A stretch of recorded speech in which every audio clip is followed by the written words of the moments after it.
Oke, selamat datang. Welcome, welcome. Ini kita akan mulai sesuai janji kita. Hari ini kita bakal oke, bakal bahas soal hambatan komunikasi pada anak bersama Ibu Iren. Bentar ya, kita lagi connect sama Ibu Iren dulu. Hai Ibu Iren. Halo. Bentar. Bentar ya, aku ambil headset. Aku lupa kalau aku mesti pakai headset. Oke.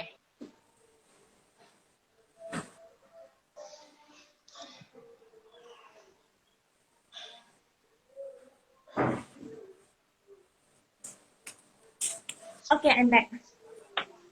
Lupa. Biasanya monolog soalnya. Kalau monolog. Kalau monolog nggak perlu denger-denger ya. Iya, biar apa sih? Cuman ngomong-ngomong doang kan. Jadi aku kadang nggak pakai ini, langsung aja gitu. Nah, kalau ini kan lebih kedengaran ya. Oke. Kedengeran ya? Bu Iren agak jauh dong dari kamera, Oke. biar kelihatan, nggak terlalu kelihatan nih. Oh, Gini, oke. Aduh, Sip. bentar. Sip. Oke. Oke. Jelas, Kalau bisa sih kayak kameranya turunin. Aku nggak kelihatan loh. bentar. Kayaknya dirimu tuh terlalu gitu sih. Oke, Tadi sip tuh ya. kayak agak di bawah gitu. Oke. Nah, sambil menunggu yang lain, aku mau kenalin lagi. Mungkin ada yang udah pernah ikut sesi yang kemarin ya sama Bu Iren. Mungkin ada yang baru.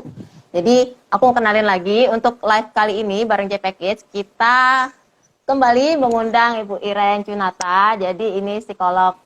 Bu Iren ini psikolog anak ya. Jadi, Bu Iren ini psikolog anak yang praktek anak dan remaja. Nah, ini yang praktek di klinik Pela ya Bu Iren ya. Iya, di Jakarta Iya, ya. Jakarta. Jadi kalau misalnya yang di Pontianak juga kalau mau konsum bisa kan ya? Sekarang by daring gitu kan, online bisa ya? Saya by online bisa kok. By online bisa ya. Oke, jadi boleh follow ini, jangan lupa follow Bu Irennya. Jadi kalau misalnya mau lihat tips-tips tentang psikologi anak atau apa bisa ya lihat postingannya Bu Iren. Aku suka kepo-kepo soalnya di IG-nya Bu Iren. Ya banyak postingan-postingan yang emang kayak tuh bener juga nih tentang anak nih, kita harus kayak gini, atau yang soal apa sih kemarin yang ada Bu Iren share soal komik anak tuh ya yang di repost dari yang komik apa tuh ya, yang soal mental health itu. Aku suka banget itu, bagus banget ya. Itu yang terbaru. Aku suka kepo soalnya. Oke, nah ini sambil kita kan nanti ada sesinya itu tanya jawab ya Bu Iren ya. Jadi nanti pertama kita bahas dulu. Nanti kalau misalnya ada yang pengen nanya, boleh nanti. Jadi kita dengar dulu percakapan kita, pertanyaan istilahnya apa sih ya? Wawancara singkat aku lah ya sama Bu Iren. Ngobrol-ngobrol lah. Ngobrol-ngobrol lah ya. Jadi nanti kita ngobrol-ngobrol dulu. Nanti ada yang mau nanya misalnya, anakku kayak gini nih, gimana, mau nanya sama Bu Iren boleh banget ya. Selama sesi tanya jawab ini.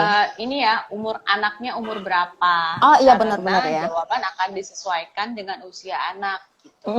Benar-benar. Jadi kalau misalnya nanti ibu-ibu, mama yang mau nanya, nanti jangan lupa sebutin umur anaknya. Jadi jangan cuma misal problem anaknya kayak gimana, tapi umurnya juga. Jadi bisa tahu ya ini masih wajar atau ya, udah betul.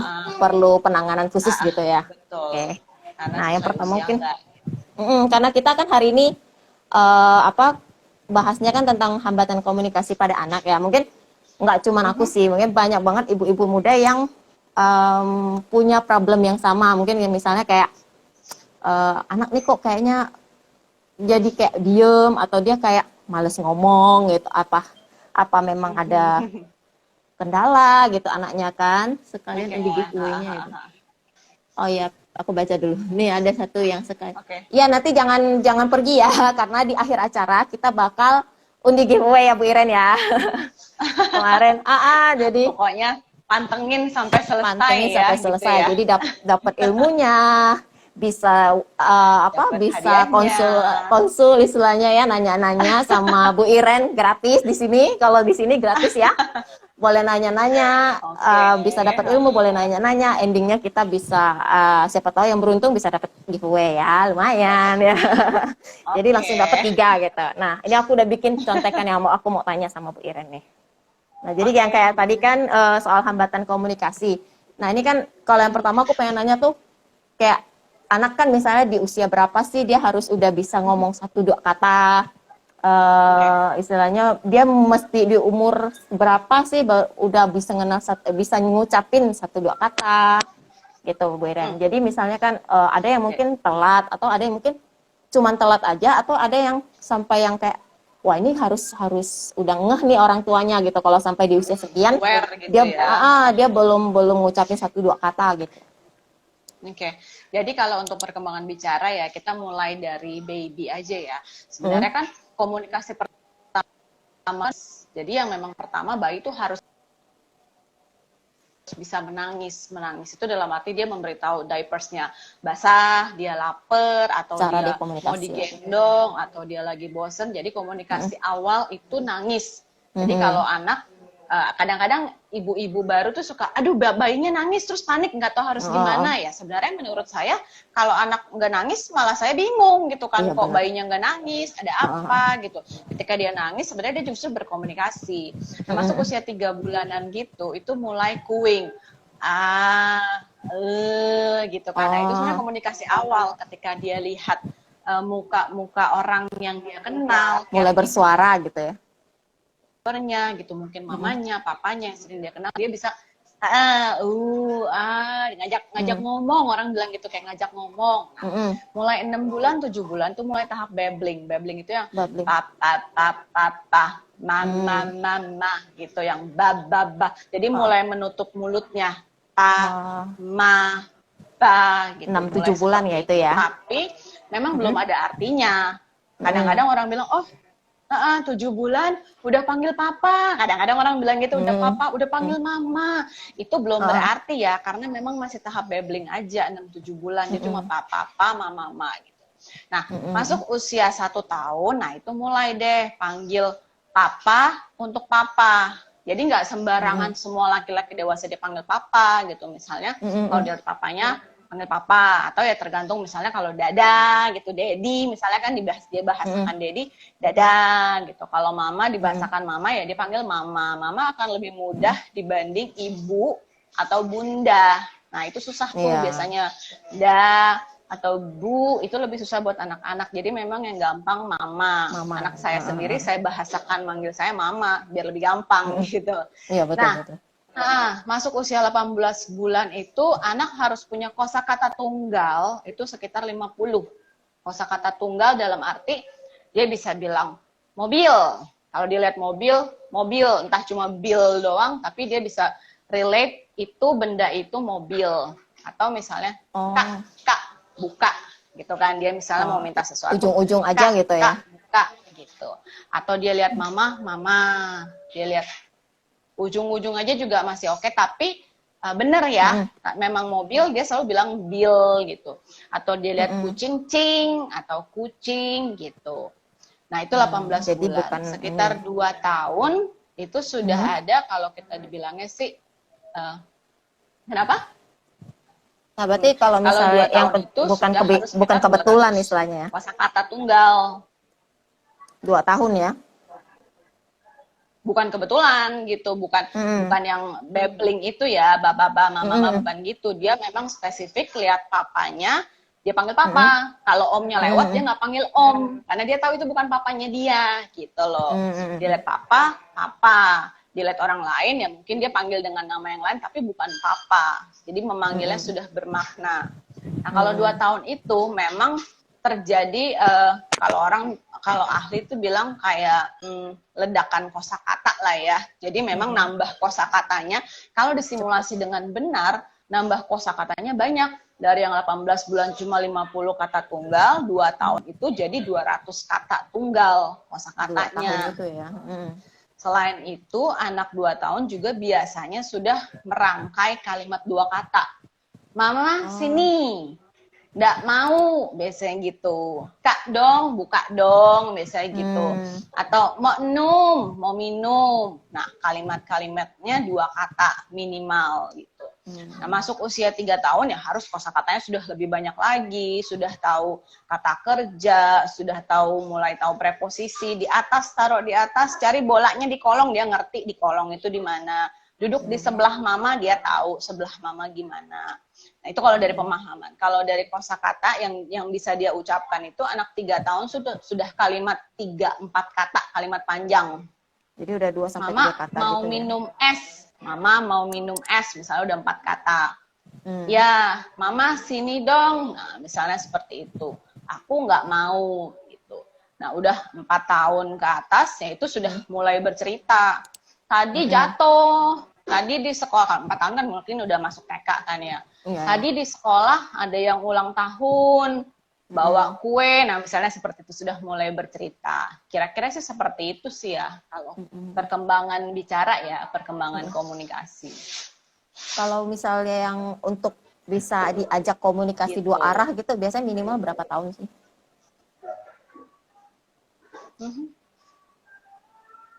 Komunikasi 2 arah sih biasanya sih sekitar 4 tahun ya, baru bisa, kalau kita bilangnya tektok gitu ya, kita nanya apa, dia jawabnya langsung jawab. apa, terus dia bisa ngasih pertanyaan lagi, kayak ngobrol gitu ya maksudnya ya. Yang ngobrol. Kira-kira sih sekitar anak usia 4 tahun sih, 4 tahun ya. harus bisa ya, harus bisa ya pada umumnya. Nah, ini kan tadi kan milestone yang tadi Bu Iren sebutkan kan ini baby harus gini, biasanya baby udah bisa gini, atau 1 tahun tadi udah bisa apa sih, recognize papa, atau ini pokoknya bukan ini lagi, istilahnya bukan bubbling yang nggak sengaja gitu ya, tapi dia udah bisa menentukan oh ini papa atau ini aku mama gitu, yang jadi nggak bermakna ya. Jadi dia udah mulai bisa kosakata yang bermakna gitu ya. Nah, kalau misalnya kan belakangan kan banyak yang ibu-ibu mengeluhkan kan, apalagi kayak usia apa sih, ibu-ibu yang kami yang usia 30 atau 25 ke atas ini nih, banyak yang suka kayak ngeluh, anakku kok masih belum ini ya gitu. Biasanya tuh kayak speech delay ya kalau disebutnya ya Bu Iren ya. Speech delay. Nah, itu biasa anak dikatakan speech delay. Itu kalau di usia berapa dia belum Speech bisa apa sih delay, gitu. ya. Kayak misalnya dia usia berapa sih kalau minimal? speech delay itu biasa kan, speech delay itu kan artinya keterlambatan perkembangan bicara ya. Ya, kita lihat pokoknya kalau namanya keterlambatan perkembangan bicara itu kemampuan dia bicara baik reseptif maupun ekspresif. Jadi bicara tuh ada dua area nih ya. Ekspresif adalah kita mengucapkannya kayak saya lagi ngomong nih, saya ekspresif gitu. Tapi ada juga kemampuan reseptif. Kemampuan reseptif itu saya nangkep tadi Del nanya apa ya? Delia nanya apa ya? Nah, saya mikir gitu kan, oh jawabannya seperti ini, oh maksudnya begini. Jadi pemahaman akan bicara itu reseptif dan ekspresif gitu. Kalau namanya speech delay itu adalah ketika anak-anak di usia tertentu, misalnya usia 2 tahun, dia bicaranya ekspresif dan reseptifnya tidak sesuai dengan anak usia 2 tahun. Nah, itu kita sebut keterlambatan perkembangan bicara. Nah, hati-hati di sini, kadang-kadang orang tua, saya banyak sekali ya menemukan kasus di klinik itu ya, anaknya terlambat bicara dan suka dibilang sama, mohon maaf nih ya, guru sekolah atau sama mertuanya atau sama mamanya, ini disekolahin aja nanti juga bisa. Pernah dengar nggak Del? Biasa kayak gitu. Ya, disekolahin aja nanti biar juga bisa sosialisasi sama teman gitu. Biasanya gitu kan, disekolahin aja nanti juga bisa kok ngomong. Nanti bisa bersosialisasi, nanti bisa ngikut temen-temennya ngomong gitu ya. Tapi hati-hati di sini, sosialisasi itu modelnya komunikasi. Jadi jangan dibalik gitu, jangan supaya anak bisa berkomunikasi terus dicemplungin, disosialisasi biar anak bisa berkomunikasi, itu terbalik gitu. Justru anak harus berkomunikasi sesuai usia, baru dia bisa bersosialisasi, baru ngajak temennya main, main yuk, aku bisa main ini, main apa, tak jongkoknya kejar-kejaran, aku lari, kamu kejar. Nah itu dia harus punya kemampuan komunikasi dulu, baru dia bisa bersosialisasi. Nah itu satu. Dan kedua, kalau dibilang nanti juga niru teman-temannya di sekolah, jadi nanti juga bisa ngomong.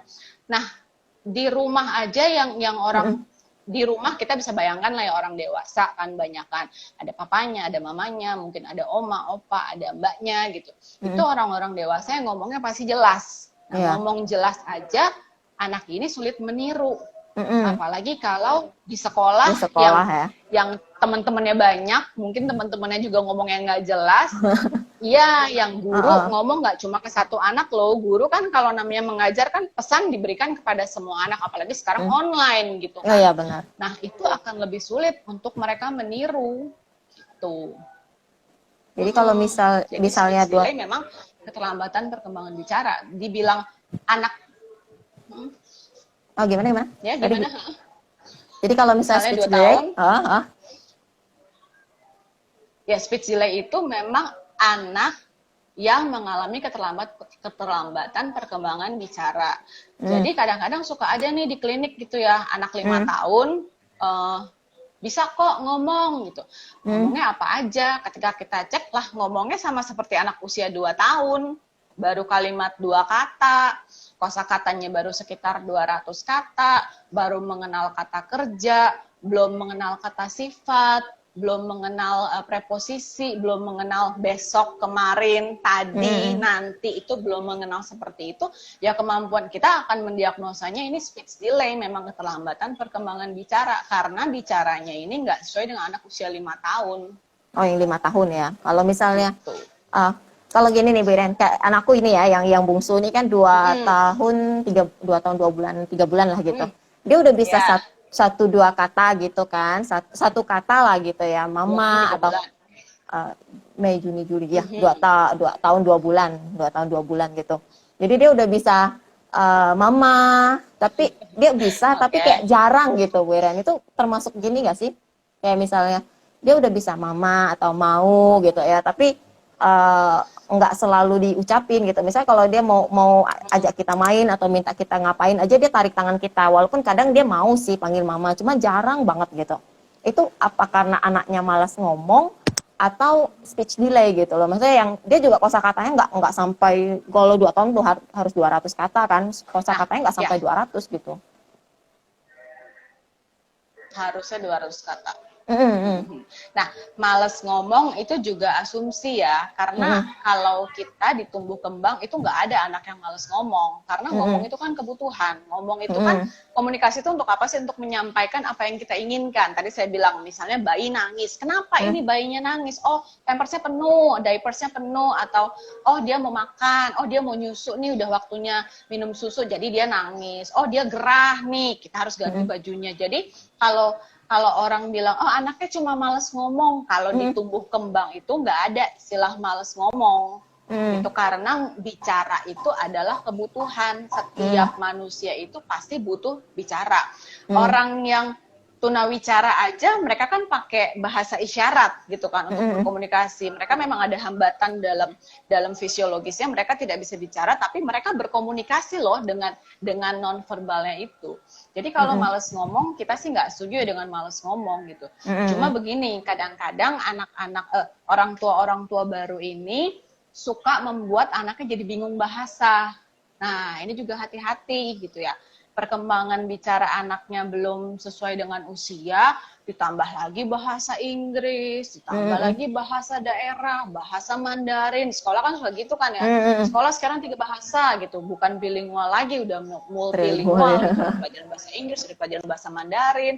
Belum lagi sama mbaknya ngomong Jawa misalnya, iya kan? Sama afonya, sama amanya ngomongnya bahasanya beda lagi. Nah, untuk anak-anak yang tidak mengalami keterlambatan perkembangan bicara, itu nggak masalah. Bisa aja dia menyerap 4 bahasa, 5 bahasa sekaligus bisa. Tapi kalau untuk anak-anak yang mengalami keterlambatan perkembangan bicara, bilingual atau multilingual ini akan memperparah. Jadi bukan penyebabnya, tapi akan memperparah, membuat dia tambah parah lagi. Jadi anaknya memang ada speech delay, ada hambatan dalam perkembangan bicara, ditambah berat lagi dengan multibahasa itu. Gitu jadinya. Kalau untuk Jadi kaitan balik lagi untuk anak Del mungkin ada sedikit keterlambatan ya. Saya kan juga belum memeriksa ya, belum melihat anaknya gimana gitu kan. Ya gitu. makanya kayak kalau misalnya lihat milestone-nya dia telat gitu, karena di usia kokonya yang segini itu udah bisa membeo kan. Dia kalau yang ini belum membeo gitu, dia cuman kayak mama atau mau, kalau ditanya mau nggak, Ya. mau gitu. Jadi dia belum belum banyak. gitu ya. Tapi kalau misalnya ditanya mau nggak, mau gitu. Nah, kalau misalnya yang ini kita balik lagi ke topik nih, Bu Ira. Kalau misalnya ini kan kalau speech delay ini kan lebih ke tumbuh kembang. Kalau misalnya dalam segi psikologi anak gitu, kayaknya psikologi anak gitu, kalau misalnya hambatan apa sih istilah Oke. hambatan komunikasinya dari segi psikologi. Kalau tadi kan dari segi tumbuh kembang, berarti kayak kesehatan fisiknya ya. Benar nggak sih itu? Kalau misalnya kalau dari psikologi beda lagi nggak Kembangnya sih gitu gitu? ya. Betul betul. Jadi ah Jadi sebenarnya gini, ini sih kalau saya bilang sih saling apa ya, saling Keterkait mungkin. membantu, bukan saling membantu, saling berpengaruh gitu ya. Jadi gini, anak-anak yang mengalami keterlambatan perkembangan bicara tanpa intervensi yang oke gitu, maksudnya kadang-kadang orang tua gitu ya suka, udah deh nanti juga bisa ngomong. Kadang-kadang kalau di klinik nih ya suka yang, oh kata mertua saya, suami saya juga 5 tahun baru ngomong. Kata mama saya juga 6 tahun baru ngomong, tapi kan ngomongnya dalam batas seperti apa dong? Tadi saya udah bilang kan, anak 6 tahun udah ngomong, tapi ngomongnya seperti anak 2 tahun misalnya, itu juga bisa dibilang udah ngomong. Atau mungkin ngomong yang dipahami oleh orang-orang zaman dulu adalah, oh belum bercerita lancar berarti belum ngomong. Nah itu kan nggak seperti itu, gitu ya. Nah, anak-anak yang tidak mendapatkan intervensi yang tepat, dalam arti tidak diterapi bicara, tidak dilatih bicaranya, dia pada akhirnya akan bicara, tapi bicaranya tidak sesuai dengan usianya dia. Nah, kenapa menurut tumbuh kembang ini penting? Karena anak-anak yang tidak bicara sesuai usianya pasti akan mengalami hambatan psikologis. Hambatan psikologisnya apa sih? Dia nggak pede, dia minder. Karena teman-temanku ngomongnya udah cerita ini itu lancar banget. Kemarin aku nonton ini loh, aku dibeliin ini loh, aku kesini kayak gitu. Nah dia yang masih yang, hah apa? Terus ngomongnya masih yang sepatah-sepatah. Nah kan teman-temannya atau misalnya anak-anak yang tidak diintervensi dengan baik itu akan mengalami gangguan artikulasi. Jadi bukan cuma cadel ya, bukan cuma R-nya nggak bisa, tapi kadang-kadang banyak anak yang T-nya nggak lancar, atau ngomong D nggak bisa, ngomong L nggak bisa, lari dia AI, misalnya kayak gitu. Nah, kalau dia di sekolah dengan anak-anak seusianya dia, ketika dia ngomong gitu, teman-temannya, dan banyak ya cerita ke saya gitu ya, dan orang tuanya tuh cerita, jadi anaknya tuh apa sih? Kamu ngomong apa sih? Nah, digituin sama temennya, gitu loh. Kamu ngomong apa sih? Ah, udah nggak asik, dia nggak bisa ngomong, nggak mau diajak main. Nah, itu kan seperti dibully oleh anak-anak seusianya dia. Nah, pada si anak itu sendiri yang mengalami hambatan bicara, ya dia akan merasa beda dong dengan anak-anak lainnya. Temen aku kalau ngomong udah lancar. Kalau guru sekarang kan mengharapkan anak-anak aktif kan, dikasih pertanyaan, oh saya gitu. Nah, pada anak-anak yang mengalami hambatan bicara aja, dalam arti kognitifnya mungkin pinter nih, sesuai dengan anak-anak seusianya dia. Ketika guru melemparkan pertanyaan, dia tahu jawabannya, tapi dia ragu-ragu nih. Nanti kalau aku ngomong bener nggak ya? Nanti kalau aku ngomong diketawain deh sama teman. Terus jadinya nggak jadi. Nah, jadi kan nggak well perform kan. Padahal secara kognitif dia paham, dia tahu nih jawaban guru, tapi karena dia nggak percaya diri untuk mengucapkan jawaban itu, dia nggak menjawab. Nah kalau guru kan kalau nggak menjawab, anaknya nggak aktif nih, anaknya begini gitu loh, masalahnya di situ. Berarti kalau jadi misalnya gangguan ada kayak bicara gitu juga mempengaruhi psikologisnya dia. Tapi memang ada. Lanjut. Ya kenapa Del? Lanjut aja Del. Oke. Jadi kalau misalnya kayak tadi kan kalau Tapi misalnya juga ada memang anak-anak. kayaknya sinyal kita nggak nyambung gitu. Saya nungguin Deli aja deh, kita kayak berebutan ngomongnya. Bukan, kayaknya sinyal kita tuh kayak telat gitu, Beren. Nggak Gimana, real Del? time Jadi gitu kalau dia ada ngomongnya. anak yang seperti itu, delay ya? Iya, gimana Del? Oke, jadi aku ya. Ya delay gitu. Jadi aku agak nggak tahun ini udah selesai apa belum. Iya, kamu aja deh. Jadi kalau misalnya kayak tadi kan, kalau misalnya dia speech delay, berarti kan ngaruhnya nanti ke psikologi. Berarti cara ngatesinnya seharusnya bukan di sekolah kan, tapi di terapi kan ya, ke klinik tumbuh kembang gitu ya. Ya, terapi klinik tumbuh kembang, terapi bicara.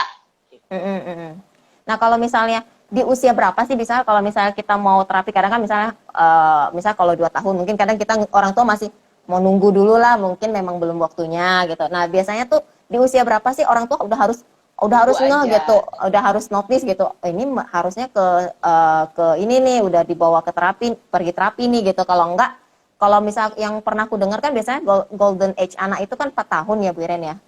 Benar nggak sih? Jadi masa-masa dia kayak kalau mau diterapi pun Betul, lebih sampai lebih 5 cepat tahun. di ini kan, maksudnya lebih cepat nyerapnya kalau daripada kalau misalnya kita udah 5 tahun baru diterapi kayaknya agak telat. Pernah dengarnya kayak gitu, bener nggak sih? Ya, Hmm. ya, betul, betul. Ha. Jadi memang lebih cepat lebih baik. Kalau di klinik tempat saya praktek, biasanya anak 18 bulan itu kalau udah kedetek dan cepat diintervensi oleh orang tuanya, itu perkembangannya itu bisa lebih baik. Tapi kalau hanya lambat bicara aja ya, soalnya kadang-kadang lambat bicara itu juga mengindikasikan gangguan yang lainnya. Gitu. Nah, kalau itu beda lagi ya, gangguan utamanya itu bukan speech delay, tapi ada hal-hal yang lainnya. Nah, itu akan beda lagi kasusnya. Ini kan kita spesifik hanya lambat bicara aja. Untuk anak-anak yang hanya lambat bicara, ketika dia datang di usia 18 bulan dan kita tentukan terapinya harus seperti ini, orang tua terapi dengan rajin, di rumah dilatih dengan rajin. Kalau di klinik tempat saya, kita selalu berikan home program untuk orang tua. Jadi selain diterapi oleh terapis, di rumah juga ada PR-PR yang harus dilakukan oleh orang tua. Nah, ketika gercep gitu ya, gerak cepet gitu kan ya, orang tuanya juga oke, terus terapinya juga rajin, terus distimulasi dengan baik, dan anaknya juga ternyata cuma gangguan bicara aja, itu biasanya sih 3 bulan, 6 bulan sudah mulai ngejar nih. Oh, bicaranya sudah sesuai dengan usianya dia, biasanya sih seperti itu. Tapi ada juga yang anak datang usia 5 tahun gitu ya. Saya cerita pengalaman saya gitu. Anak datang usia 5 tahun. Kenapa ini masalahnya? Lambat bicara. Saya lihat filenya, loh 3 tahun yang lalu itu ketika dia usia 2 tahun udah datang nih ke klinik. Dan kita memang diagnosa lambat bicara. Emang selama ini nggak terapi Pak? Gitu. Enggak, kita sekolahin aja. Oh gitu. Terus sekarang gimana? Kata gurunya lambat bicara, jadi tetap mesti diterapi gitu loh. Jadi tetap aja core-nya adalah lambat bicara itu. Jadi kalau misalnya berarti idealnya nih Bu Iren, kalau tadi kan 18 bulan itu istilahnya yang gercep orang tuanya cepet banget gitu ya. Kalau misalnya istilahnya gimana sih? Batas maksimalnya lah istilah batas maksimalnya sebelum dikatakan terlambat untuk terapi anak itu di usia berapa sih gitu?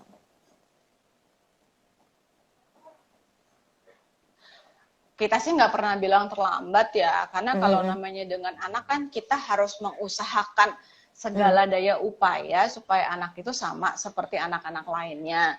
Jadi kalau misalnya ada anak yang kayak bapak itu yang saya contohkan tadi, ketika 5 tahun dia datang, ya tetap kita harus lakukan terapi bicara. Tetap kita harus assess dulu kemampuan bicaranya sesuai dengan usia berapa, dan kita mulai mengajarkan ketertinggalannya dia. Cuma memang pengalaman saya di klinik, ketika anak-anak yang datang usia 5 tahun atau udah usia 6 tahun, dan biasanya itu efek samping dari lambat bicara kan memang gangguan artikulasi. Tadi saya udah bilang gangguan artikulasi. Ketika sudah kena ke gangguan artikulasi, itu akan lebih sulit membenahinya. Belajarnya lebih susah ya. Kalau di klinik juga suka ngobrol sama terapis wicara gitu. Karena itu kan bukan ranah saya. Itu kan bukan ranah saya terapis wicara. Jadi saya tanya ke terapis wicara dan mereka memang bilang untuk membenahi artikulasi itu memang lebih lama, lebih sulit dibanding ngajarin ngomong gitu loh. Jadi ketika anak 18 bulan, 2 tahun, mulai orang tuanya aware, datang ke klinik, lalu kita berikan intervensi dan dilaksanakan dengan baik, itu hasilnya, progresnya memang kelihatannya lebih cepat dibanding anak yang udah 5 tahun, udah 5 tahun lewat gitu. Dan ditambah lagi ketika sudah 5 tahun itu, tadi saya udah bilang kan, harusnya anak usia 3 tahun itu sosialisasinya sudah mulai berkembang. Biasanya kan anak 3 tahun masuk KB ya, masuk apa sih kalau dibilang KG gitu ya, KG, KB, TK, playgroup gitu. Nah, ketika udah masuk usia sosialisasi dan komunikasinya masih belum oke, kena lagi ke ranah psikologinya, dia jadi anak yang nggak percaya diri. Nah, kalau udah kayak gitu ya agak sulit juga. Kalau ketemu orang baru malu-malu, kalau ke tempat baru itu selalu diem dulu, nggak berani ngomong, nggak berani nanya. Nah, itu akan lebih repot lagi. Selain kita harus membenahi bicaranya, kita harus membenahi psikologisnya juga, membuat Jadi konsep dua dirinya PR-nya ya. meningkat. Jadi udah ada 2 area lagi yang harus kita benahi. Jadi disarankan Iya, di betul. usia berarti di usia tadi 3 tahun ya. Biasanya sih sekitar 18 bulan, 2 tahun ya. Kalau 2 saya tahun bilang ya. ya biasanya 2 tahun. Biar lebih cepat penanganannya Kalau gitu ya. yang ke klinik sih biasanya anak-anak usia 2 tahun. Biasanya kalau ya biar lebih cepat gitu. Nah, tadi kan saya bilang efek samping lambat bicara itu gagap ya, bisa juga gagap nih gitu, karena bicaranya nggak sesuai dengan usia, jadi dia gagap bicaranya, atau artikulasinya nggak lancar. Nah, yang masuk ke ranah psikologisnya lagi, emosinya juga berkembang tidak sesuai, karena kalau anak lambat bicara itu kan dia cenderung mudah marah, Karena nggak bisa karena dia ekspresikan ya. mau ngomong sesuatu tapi nggak bisa mengucapkan, ya nggak bisa ekspresi itu, atau ketika dia ngomong orang tuanya apa, aduh nggak ngerti, salah ngambilinnya, gitu. Dia kan jadi terpancing marah kan, jadi muncul juga gangguan emosi, anaknya jadi mudah marah. Nah itu kalau kita biarkan, gangguan emosinya juga akan berlarut-larut, jadi sumbu pendek lah gitu, disenggol dikit marah, ini dikit marah, padahal intinya itu dari lambat bicara itu. Jadi cuma lambat bicara aja ya, kita nggak bisa bilang cuma ya, akarnya lambat bicara, tapi merembet ke banyak hal gitu. Kebetulan saya juga lagi nanganin klien usia 7 tahun, nah itu juga keluhan orang tuanya nggak pede, terus di sekolah itu diem aja, teman-temannya main, dulu ya ketika pandemi gitu, sebelum pandemi, teman-temannya main, dia sendirian aja gitu. Ketika saya ketemu sama anaknya lah, ngomongnya masih artikulasinya nggak jelas, nggak sesuai dengan usianya dia, padahal ketika saya ajak ngobrol pelan-pelan, dia cukup cerdas ya, cukup paham gitu, kalau ini harus begini, harus begini. Itu aja saya kadang-kadang suka, hah, apa, kamu ngomong apa? Soalnya kan saya nggak jelas gitu kan, memang artikulasinya nggak jelas, jadi saya harus meyakinkan, bertanya berulang kali, ini maksudnya apa, dan kelihatan ketika saya sering nanya apa-apa, itu raut mukanya tuh sudah yang gitu, udah berubah gitu loh. Nah, itu kan jadi gangguan psikologis arahnya. Jadi kalau ini kan berarti tadi yang kita bahas soal tumbuh kembang anak, terus juga istilahnya di usia berapa sih anak harus udah bisa berapa kata gitu ya. Jadi kalau misalnya ada indikasi terlambat, sebaiknya terapi gitu ya, Bu ya. Oke. Nah ini aku mungkin udah boleh buka sesi. Gercep ya, secepat mungkin gitu. Jadi aku mungkin boleh buka ini ya, Q&A ya, 2,5 jam juga. Dari tadi saya liatin sambil ngeliat jam terus ya. Oke. Aku coba lihat, kita lihat ya. Mungkin nggak semua kejawab karena aku lihat dari tadi kayaknya banyak yang nanya, cuma kita mungkin lihat yang mana yang itu ya, yang sesuai lah dengan tema ya mungkin ya. Ntar aku pilih dulu. Karena tadi pas live aku nggak sambil lihat. Nah ini dari SHLMIHH Sembiring. Oke, C, kalau anak gagap bicara gitu, faktor apa ya? 2,5 tahun. Jadi 2,5 tahun gagap bicara itu faktornya apa nih, Bu Irene?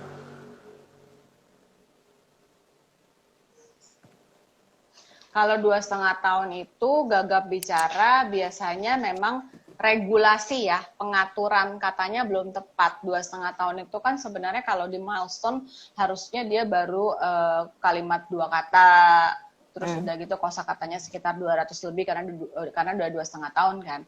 Nah biasanya justru pengaturan, jadi dia kadang kalau ngomong ininya kecepetan gitu loh, mikirnya kecepetan, tapi dia keluarnya, nah itu biasanya gagapnya karena seperti itu. Jadi regulasi antara ekspresifnya sama reseptifnya mungkin di sini udah penuh, dia mau ngomongin sesuatu, tapi bicaranya belum lancar, nah jadi keluarnya gagap, itu loh Ma, gitu loh, gemes dia jadi mau cerita banyak, tapi belum lancar bicaranya.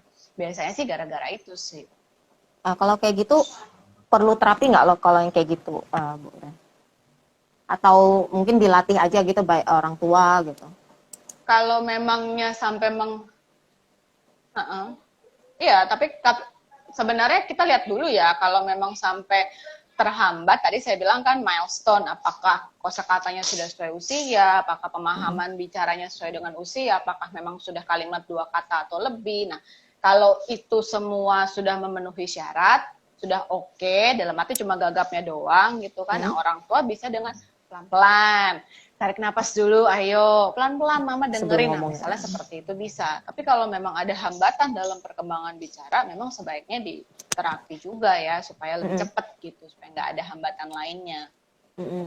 Gitu. Oke, kita lanjut ya. Maria Hotri, sebetulnya pengertian speech delay itu apa sih? Katanya ada speech delay, ada yang kurang banyak kosakata, bedanya apa sih gitu?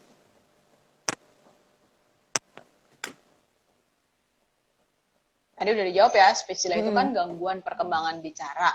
Ya termasuk dengan kosakata. Kita kan melihat milestone-nya sesuai dengan jumlah kosakata anak. Tadi saya udah bilang 18 bulan itu sekitar 50 kosakata tunggal. 2 tahun itu sekitar 200 kata tunggal. Nah, terus udah gitu ya 3 tahun, 4 tahun, 5 tahun sudah mulai kata-kata yang kalau yang 18 bulan 2 tahun itu lebih ke kata-kata benda. Mobil, botol, meja, kursi gitu yang bisa dia lihat secara konkret. Tapi udah masuk 2 tahun itu udah yang misalnya ada yang tanya, mama lagi ngapain? Mandi. Nah, dia udah ngerti kata kerja gitu loh. Kamu lagi ngapain? Makan. Dia udah bisa seperti itu. Masuk usia 3 tahun, 4 tahun, 5 tahun ya sudah mulai preposisi. Taruh botolnya di atas meja, duduk di sebelah mama, dia tahu sebelah mama tuh apa. Terus udah gitu kalau 4 tahun itu udah tahu yang kemarin aku habis dari sini, dia tahu konsep kemarin, konsep waktu gitu ya. Tadi pagi, nanti malam ya, atau nanti waktu mama pulang. Nah, kalau anak-anak yang perkembangan bicaranya nggak sesuai dengan usia seperti itu ya kita bisa bilang speech delay gitu. Jadi kalau misalnya pertanyaan yang mungkin tadi udah kita bahas, jadi nggak aku sebutin lagi ya Bu Iren ya, biar kita dapat pembahasan baru.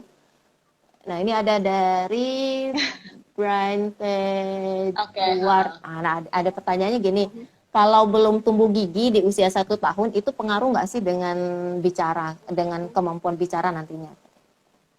1 tahun belum tumbuh gigi. Ada ngaruhnya nggak sih, Biren? Harusnya sih enggak sih ya. Enggak ada pengaruhnya sih. Beda. Kalau tumbuh gigi kan lebih ke perkembangan fisik ya itu. Tapi kalau ke bicara itu kan sebenarnya kemampuan. Harusnya pada umumnya anak 1 tahun itu sudah bisa panggil mama papa gitu. Sudah tahu misalnya sekitar 5-10 lah kosakata 1 tahun gitu. 18 bulan sekitar 50 kosakata tunggal. Nggak ada pengaruhnya antara tumbuh gigi dan perkembangan bicara. Oke, jadi nggak ada ya. Nah, terus berikutnya ini bagaimana cara mengatasi anak yang panggil mamanya tuh panggil nama. Jadi udah diajarin panggil mama, tapi anaknya tuh manggilnya nama gitu. Nah, kayak gitu gimana tuh? Karena bicara itu meniru ya. Bicara kan meniru. Kemungkinan anak itu meniru papanya manggil mamanya manggil nama. Ya benar. Gitu loh. Jadi dia meniru si papa manggil mama pakai nama. Jadi dia manggil nama juga. Nah, jadi caranya gimana? Nah, ketika papanya bicara dengan mamanya atau siapa bicara dengan mamanya, dia bilang mama. Jadi orang ini namanya labelnya mama. Gitu loh. Dia juga akan meniru ketika dia bicara dengan mamanya si orang ini yang tipe-tipenya seperti ini. Oh, aku bilangnya mama gitu. Jadi orang rumah mesti memanggil si mama dengan sebutan ma gitu. Jadi dia juga meniru ma. Biar dia bisa niru gitu ya. Nah, terus ini gimana kalau anak yang suka yang pendiam tapi nggak suka adanya keramaian. Nah, itu gimana ya, Bun, supaya dia bisa menyesuaikan keadaan kalau ada di suatu tempat. Jadi anaknya tuh nggak suka keramaian.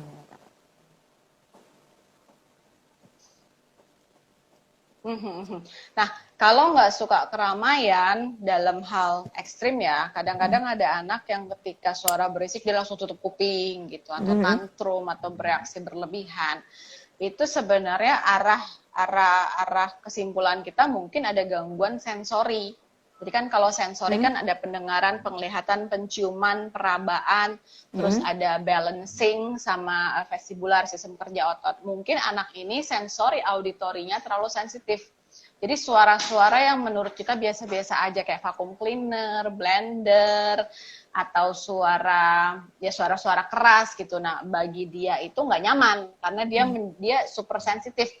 Menurut kita biasa-biasa aja, tapi menurut dia nggak enak. Makanya dia tidak suka keramaian. Nah, kalau itu caranya gimana? Kalau dalam sehari-hari ya memang kita perdengarkan beberapa jenis musik ya, yang musik dangdut, musik rock, klasik, jadi yang keras, yang lembut, lagu anak-anak, lagu bahasa Inggris, supaya dia terbiasa mendengarnya. Cuma kalau dalam level yang sudah mengganggu, jadi si anak ini susah dibawa kemana-mana gitu, mau ke mall berisik, terus dia meltdown, terlalu berisik dia nggak suka, mau ke pesta hajatan nikahan, ada suaranya kenceng dia nggak mau masuk, atau mau kumpul-kumpul lagi ada acara ulang tahun oma gitu, masuk ke rumah oma berisik dia nggak mau masuk, meltdown, nangis. Nah itu kan sudah mulai mengganggu. Nah kalau seperti itu memang sebaiknya dilakukan terapi sensori integrasi supaya sensornya itu terintegrasi dengan baik. Nggak apa-apa loh dengar suara seperti itu, biasa-biasa aja gitu. Nah, ini kita lanjut ya ke pertanyaan berikutnya. Lambat naik tekstur makanan waktu MPASI nih Bu Iren ya, ada ngaruh nggak sih dengan kemampuan bicaranya? Gitu. Jadi kalau misalnya yang dari yang tekstur yang paling lembek kan, biasa kan kalau MPASI kan ada tekstur-teksturnya nih. Apa? Sorry. Jadi kalau misalnya lambat naik tekstur makanan, jadi waktu MPASI itu ada pengaruh nggak sih kalau misalnya anaknya lambat dinaikkan tekstur? Jadi yang dari agak cair terus agak padat sampai akhirnya nasi itu agak telat gitu naiknya, itu ngaruh nggak sih Bu Iren? Ngaruh, itu ngaruh Ngaruh ke ya? artikulasi.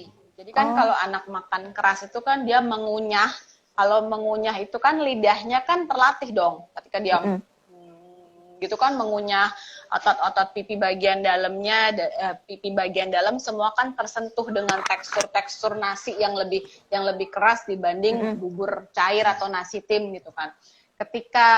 Ketika orang tua nggak mau repot gitu ya, semua makanan di blender jadi satu atau semuanya di tim aja supaya cepet makannya. Nah itu secara tidak langsung tidak melatih organ bicara anak. Karena lidah, mulut bagian dalam. Kan kalau kita ngomong R itu kan gerak lidahnya beda. Kalau kita ngomong L, gerak lidahnya kan berbeda. Nah kalau tidak dilatih dengan makanan-makanan dalam mengunyah, nah itu akan lama otot bicaranya gitu. Berkembang. Jadi memang harus naik tekstur makanan. Dia jadi sulit mengucapkan beberapa huruf. Gitu. Ya betul harus. Tapi saya bilang saya tahu ya, saya juga paham anak saya 2 dan itu tidak mudah memang. Ketika anak memang sulit makan, kita pasti kecemasan kan ya. Anak saya asupan makannya cukup nggak ya? Aduh kalau dia nggak mau makan terus, nanti gimana? Yaudah deh di blender aja deh biar masuk semuanya gitu kan. Di satu sisi saya memahami kecemasan orang tua seperti itu, takut asupan gizi kurang, takut anaknya kurus, biasanya gitu kan, takut anaknya kurus gitu, takut nanti nggak berkembang sesuai usia. Tapi di sisi lain makanan yang cair-cair atau yang lembut-lembut terus itu tidak membantu mengembangkan organ mulutnya untuk kesiapan bicaranya. Gitu. Jadi ini bukan hal yang mudah, tapi memang harus diusahakan ya sebagai orang tua gitu ya. Gimana caranya supaya dia bisa makan sesuai dengan usianya dia. Nah ini ada pertanyaan berikutnya. Nah ini juga mungkin aku pribadi juga mau nanya nih. Apakah kalau anak senang nonton film atau kartun yang nggak ada suaranya pengaruh sama perkembangan bicara anak? Jadi kan ada tuh biasa kartun-kartun yang nggak ada dialognya nih Bu Iren. Oke. Narasi-narasi aja. Ya, dia nggak ada narasi malah kadang cuman yang sebagai stimulasi. Iya, tadi saya bilang gerak-gerak aja gitu ya. Cuman musik gerak-gerak doang gitu. Jadi itu bukan penyebab, tapi itu menghambat. Sekali lagi itu bukan penyebab, tapi itu memperberat gitu. Anak-anak yang tidak terbiasa mendengar orang bercakap-cakap, tidak terbiasa nonton film yang ada percakapannya, dia tidak memahami kalau bicara itu ada maknanya. Jadi salah satu stimulasinya untuk anak supaya dia bisa berbicara sesuai dengan usia, ya sebaiknya tonton film yang sesuai usianya dia. Anak misalnya 2 tahun, 3 tahun, kalau saya sih sering sarankan Disney Junior atau Nick Junior, tapi dengan syarat kalau memang anaknya lambat bicara, tonton yang bahasa Indonesia dulu. karena kita tinggal di Indonesia, kita akan banyak mendengar percakapan dalam bahasa Indonesia. Karena input bahasa itu juga penting. Kadang-kadang orang tua yang, oh biar anak saya jago ngomong bahasa Inggrisnya, jadi diputerin yang bahasa Inggris. Kalau anaknya nggak ada perkembangan masalah bicara, nggak apa-apa gitu. Nggak ada masalah perkembangan bicara, nggak apa-apa. Tapi ketika anak ini lambat bicara, terpapar dengan bahasa-bahasa yang lain, itu akan bingung untuk dia nangkepnya. Nah, kalaupun jadi kita jadikan TV itu sebagai media ajar ya. Jangan anaknya dinyalain TV, suruh nonton, terus kita lakukan pekerjaan yang lain. Oke, sekali-sekali boleh. Kadang-kadang saya juga seperti itu kan. Cuci piring nih, anak suruh nonton dulu, kita cuci piring gitu. Tapi kita harus ingat juga bahwa itu kan dua mata pedangnya. TV kita bisa jadikan suatu hal yang baik untuk anak, suatu bahan ajar buat anak, tapi bisa juga jadi hal yang buruk untuk anak. Jadi caranya gimana? Kalau kita mau mengembangkan stimulasi bahasa anak, kita duduk nonton sama-sama anak. Jadi kita ceritakan, dia nendang bola loh, bolanya dikasih ke sini, aduh kena kepalanya, misalnya, dia bawa tas loh, tas adek mana. Jadi dialog yang ada di TV itu kita kembangkan lagi untuk mengajarkan anak kita berbicara gitu. Jadi ditemenin dan diceritain, bukan cuma ditemenin terus kita sibuk main handphone, misalnya enggak, ditemenin dalam arti diceritain, komunikatif. Kita temenin dia nonton istilahnya ya, jadi nggak ditinggal gitu kan. Ya, betul. Nah, ini kalau di rumah, mungkin ini yang terakhir kali ya, karena kita mau undi ini kan ya. Oke, 1-2 pertanyaan lagi Bu Iren. Kalau di rumah pakai bahasa Indonesia dan bahasa daerah pengaruh nggak dengan kemampuan komunikasi anak? Nah iya sih. Jadi yang tadi ya Bu Iren bilang ya, kalau anaknya nggak punya keterlambatan bicara sih nggak masalah ya kalau mau bilingual gitu ya.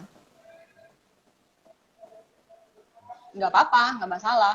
Tapi kalau ada keterlambatan lebih baik pilih satu. Memang ada keterlambatan perkembangan bicara, dua bahasa itu memperberat. Lebih baik satu dulu. Tapi gini ya, kita kan nggak tahu anak kita telat bicara atau enggak kan ya. Anak-anak saya sendiri sampai usia 2 tahun, saya ajarkan satu bahasa dulu. Karena kan kita nggak tahu telat atau enggak. Kita belum bisa pastikan gitu kan. Ketika saya lihat anak saya, 2 tahun, milestone-nya, perkembangan bicaranya, sesuai dengan usia 2 tahun, baru saya mulai sedikit-sedikit saya translate dalam bahasa Inggris. Saya bilang dulu bahasa Indonesianya. Pakai ini sepatunya, put on your shoes misalnya gitu. Terus saya juga gunakan bahasa Mandarin karena saya juga Chinese kan. Saya bilang dulu bahasa Indonesianya, terus saya bilang bahasa Mandarinnya seperti ini. Tapi saya juga tunggu sampai anak saya 2 tahun, saya pastikan dulu perkembangan bicara sesuai usia, baru saya juga berani masukin bahasa yang lain. Gak masalah kok, kadang-kadang salah kaprah ya orang-orang zaman dulu tuh suka bilang, anaknya harus diajarin bahasa ini supaya pinter ngomongnya, supaya bisa ngomong bahasa Inggris, supaya ngomong bahasa Mandarinnya pinter gitu. Tapi ketika anak perkembangan bicara sudah sesuai dengan usianya, jadi kalau misalnya dia telat nih ngomongnya nih, banyak bahasa telat, kita cut dulu, kita pakai satu bahasa Indonesia. Ketika dia bicara sudah sesuai usia, terus kita mau tambahin bahasa Inggris, tambahin bahasa Mandarin, dia akan bisa pastinya. Saya yakin itu dia pasti akan bisa. Tapi dia harus bicara sesuai dengan usia dulu. Dia harus sesuai ini. Masalahnya kan kadang sama mbaknya ngomong bahasa Indonesia. Orang tua ngomong bahasa daerah, tontonannya kadang bahasa Inggris itu yang kadang agak susah diatur gitu loh. Bahasa Inggris, ya kalau anaknya nggak ada masalah bicara, nggak ada masalah perkembangan bicara, nggak masalah gitu. Anak 4 bahasa, saya pernah nonton tayangan di YouTube gitu, anak 5 tahun itu di Prancis atau di mana, itu dia pinter banget tuh sampai 7 bahasa, 8 bahasa, itu yang termasuk excellent ya memang ya. Dan memang nggak ada masalah kalau anaknya nggak ada perkembangan, nggak ada keterlambatan perkembangan bicara, nggak apa-apa ngajarkan berapa bahasa. Cuma kan kita sebagai orang tua juga nggak tahu kan dia telat atau enggak. Jadi kalau saran saya pribadi sebaiknya tunggulah sampai anak 2 tahun baru kita kenalkan bahasa lain. Gitu. Nah ini mungkin kita stop ya karena mungkin udah waktunya nanti malah terkat. Jadi yang mungkin yang pertanyaannya belum terjawab mungkin kita bakal next lagi atau mungkin bisa kita tunggu lagi berikutnya. Siapa tahu Bu Iren bersedia lagi kita undang. Jadi banyak juga yang pertanyaannya Del ya. Masih banyak nih ternyata nih. Nah ini soalnya kalau soal speech delay atau keterlambatan anak. Memang perkembangan bicara itu topik yang menarik ya. Jadi kayaknya 1 jam tuh nggak bakal cukup gitu karena kayaknya hampir rata-rata ya, maksudnya anak zaman sekarang tuh mungkin entah karena gadget ngaruh nggak sih Bu Iren?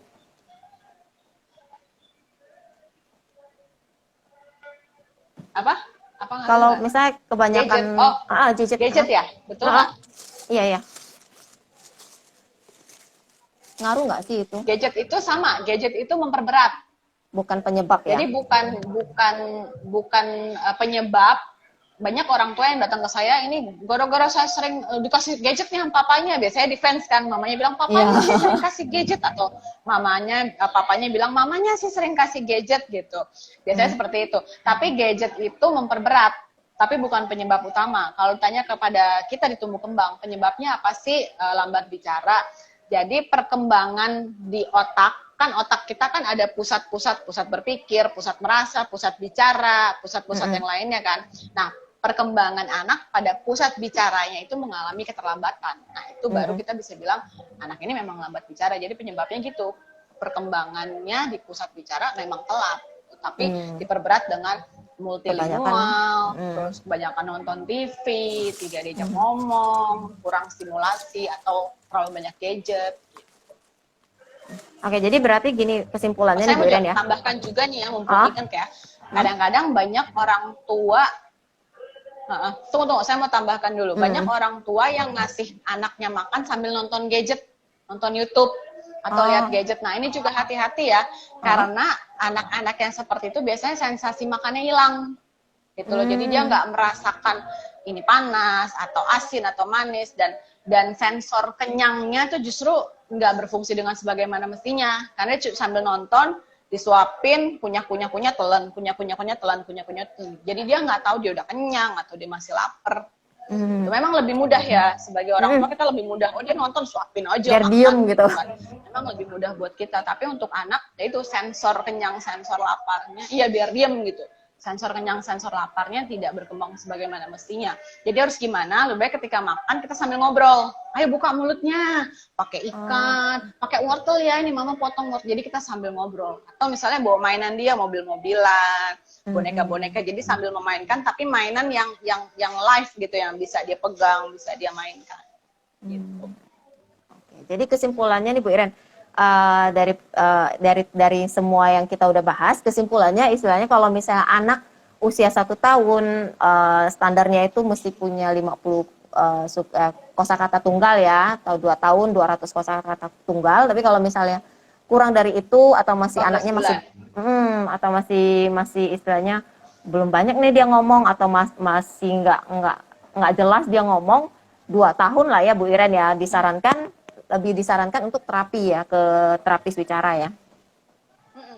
Jadi bukan malah disekolahkan ya, benar ya Bu Iren ya? Diperiksakan dulu ke tumbuh kembang, diperiksakan dulu. Itu bukan bisa online nggak sih Bu Iren?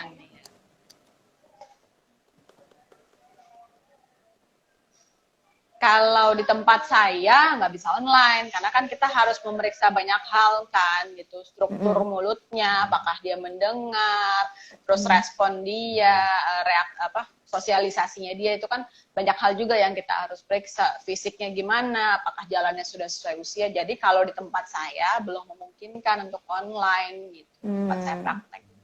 Jadi memang kalau terapi mungkin bicara, di beberapa tempat lain ada juga ya yang online ya, tapi saya kurang tahu kalau di tempat lain. Oke, jadi kalau misalnya mau terapi, mending cari di kota-kota sendiri ya Bu Iren ya. Jadi misalnya kita cari masing-masing cari informasi, ada tempat terapi bicara untuk anak-anak tumbuh kembang. Jadi offline ya, nggak ada yang lebih baik offline biar lebih ditangani dengan baik ya, gitu ya. Jadi kita lanjut ke ini kali ya Bu Iren ya. Kan tadi kemarin aku ada janjiin ke siapa yang nonton, nanti kita ada giveaway ya. Bu Iren mau ikutan nggak nih, atau ada keperluan? Tunggu-tunggu nih ya. Kita tunggu aja 5 menitan dong selesai. Ini aku udah siapin di sini. Ikutin aja ya. Aku udah siapin di sini. Aku siapin di sini. Karena nggak terlalu ramai, jadi aku pakai manual aja biar asik kayak kocok-kocok arisan. Kalau rame biasanya pakai aplikasi, tapi kalau masih 1000 di bawah 2000 itu masih manual aja biar asik. Nah, jadi buat yang kemarin ada share informasi. Aku scroll ke bawah nih, ternyata rame loh yang nanya-nanya. Nah, ini yang kemarin udah share ikut giveaway. Nah, ini aku bakal sini ya, semua yang udah hampir 200 kemarin ini udah kita masukin datanya. Tinggal kita pilih tiga nama ya. Jadi 3 nama, hadiahnya masing-masing 300.000. Tapi kalau misalnya pemenangnya pas kita sebutin namanya dan pemenangnya ada di sini, kita tambahin jadi 100.000 lagi, jadi 400. Jadi yang kalau yang nonton live dari awal gitu ya, kita tambahin. Aku tambah ya, jadi nggak lihat ya. Lumayan tuh. Lumayan kan. Teh Sylvia Lim, saya ada di save di GTV. Ada Teh Sylvia, nanti bisa nonton ulang ya dari yang tadi sempat ketinggalan, bisa nonton ulang di IGTV-nya kita. Karena kan mungkin kadang banyak yang bilang jam 3 tuh jam tanggung Bu Iren. Ini aku ambil ya. Satu, nggak lihat ya. Satu, Oh gitu. dua. Jadi emang jam 3 tuh kayak jam nanggung. Banyak yang request tuh malam, cuman kadang emang malam tuh kita agak susah ya Bu Iren. Ini 3 ya. Malam tuh udah jamnya anak-anak ya, Bu Irennya juga udah janji sama anak-anak. Oh ini, ntar ya aku balik ke belakang dulu biar lihat. Jamnya anak betul. Waktunya sama anak-anak. Oke, ini aku kenal Kak Justin. Justin Rosis, ini udah mention 3 temen ya, Kak Justin Rosis, pemenang pertama. Proses. Justin, terus yang kedua Mardinata underscore. Ini juga udah mention teman-temannya. Ini kita edit ya biar nggak kepanjangan tulisannya. Sama satu lagi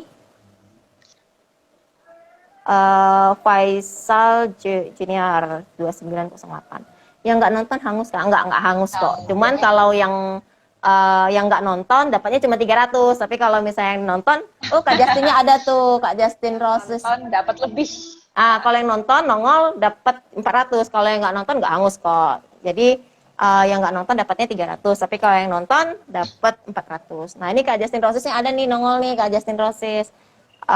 Aku cek dulu ya. Pertama kita cek follow-nya. Bentar deh, kayaknya waktunya terbatas. Nanti baru kita kontak ya. 3 ini tadi namanya udah kan. Sama aku ambil karena di durasi ya. Dan aku ambil 2 lagi. Sorry. Enggak deh ya, jangan deh. Aku galau. 3 deh. Karena nggak susah. Follow-nya cuma 3 kok. Jadi 3 tadi aku ulang. Aku takut ke tutup sama IG, jadi aku ulangi lagi. Mardinata underscore Faisal JR2908 sama Justin Roses. Sebentar, aku nunggu. Ada nggak nongol nih? Bentar ya. Yang menang tag di story nggak Kak? Yang menang pasti kita tag story. Jadi yang menang tetap akan dikontak ya. Cuman yang kalau yang nongol di IG story, nah ini aku mau tunggu dulu nih 3 nama nih. Justin Roses sudah ada. Mardinata underscore, kita tunggu sampai live-nya habis deh. Ada nggak orangnya? Sama Faisal JR2908, kayaknya nggak ada. Cuman Justin Roses aja nih kayaknya. Oke ya, jadi udah 3 pemenang. Aku catat dulu Kak Justin, oke. Nah nanti kita bakal cek lagi nih Bu Iren ya, ini pemenangnya udah follow 3 akun belum, udah follow Bu Iren belum, udah follow Just Boba, ini jadi ada sponsornya Just Boba sama Julia Collection. Cadangan nggak ada Kamam. Nah ini aku mau cadangan tapi nanti orangnya ada pula kan, jadi PHP. Oke, aku cadangan 3 tapi bukan pemenang ya, jadi aku cadangan aja deh. Karena takutnya ada yang mungkin dia nggak follow atau dia nggak share, jadi nggak ada bukti share ke story, itu gagal jadi gugur. Nah ini aku ambil 3 lagi, ini semua jadi saksinya ya, Bu Iren juga jadi saksi ya, cadangan ya. Jadi ini 3 cadangan, bukan pemenang. Kemarin kita juga biasa kayak gitu. Oke, cadangan aja nggak apa-apa ya. Nah ini namanya Karoka.Widi Wati Maria, ini cadangannya. Kan kita nanti mau cek story soalnya. Cadangan yang kedua, Dan underscore Nirman. Sama cadangan yang ketiga, Ucil Kamila. Ya. Jadi ini cadangan bukan pemenangnya. Pemenangnya kita udah dapat yang 3 tadi. Oke. Jadi udah ya. Yang tadi pertama Mardinata underscore sama Faisal JR. Pemenangnya ya. Iya. Nah yang belum follow Bu Iren, boleh follow Bu Iren biar bisa dapat tips-tips psikologi anak, terus juga misalnya ada kadang tuh kita kalau nggak baca kita kadang nggak ngeh ya Bu Iren ya, maksudnya kayak Parenting anak kayak aku kadang biasa baca, suka ikutin akun-akun yang apa sih parenting, atau kayak akun Bu Iren juga suka dibaca-baca kan, oh iya ya benar aku salahnya di sini nih, atau apa sih aku kurangnya di sini nih ngurusin untuk anak gitu kan. Jadi dengan kita banyak baca postingan-postingan kayak gitu tuh kita jadi lebih aware gitu. Tapi Oh ini saya aku udah dapet ingatkan juga 19 detik jangan lagi. banyak merasa bersalah juga ya. Jangan Udah mau banyak habis merasa kita. bersalah kan kita nggak tahu ya, namanya orang tua kan nggak ada sekolahnya kan, kita nggak tahu kalau kita udah salah. Habis Oke, deh kita waktunya. salah terus kita tahu seperti ini ya kita benahi.